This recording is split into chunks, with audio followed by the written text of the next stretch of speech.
आयो आयो आ रमज़ान रहमत जो बणिजी सामान हिन महीने जो कदुर कयो महबूब जी उम्मत खे एहसान हस्बी रब्बी जल्लल्लाह माफी कल्बी गैरुल्लाह नूर मुहम्मद सल्लल्लाहु ला इलाहा इल्लल्लाह।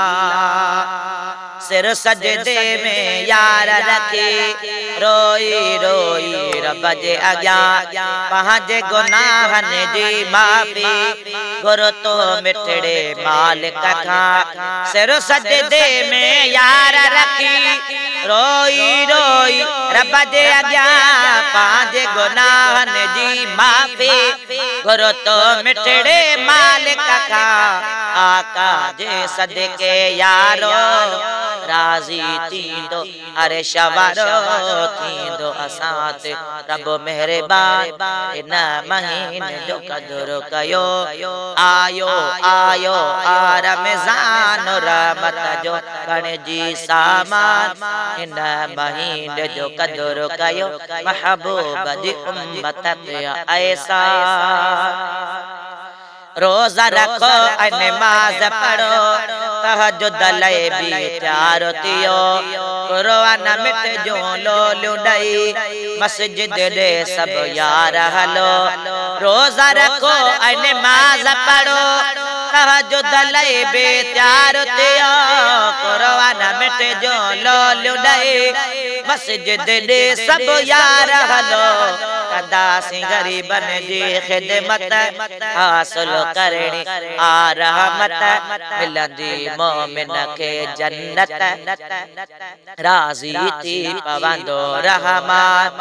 आयो आयो आ रमज़ान रहमत जो बणिजी सामान इन महीने जो कदुर कयो महबूब जी उम्मत खे एहसान।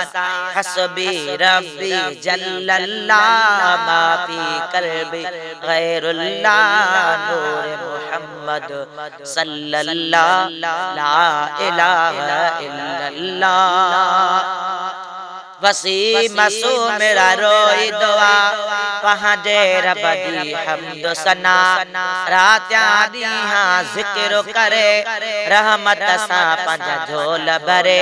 वसी मसू मेरा रोई दुआ पंहिंजे रब जी हम्द सना रातिया ॾींहां ज़िक्र करे रहमत सां पंहिंजा झोल भरे। जागी जागी घुरो रमज़ान पढ़े बियो तरावियां ऐं कुरान ताज़ो करणो आ ईमान इन महीने जो कदुर कयो। आयो आयो आ रमज़ान रहमत जो बणिजी सामान इन महीने जो कदुर कयो महबूब जी उम्मत खे एहसान।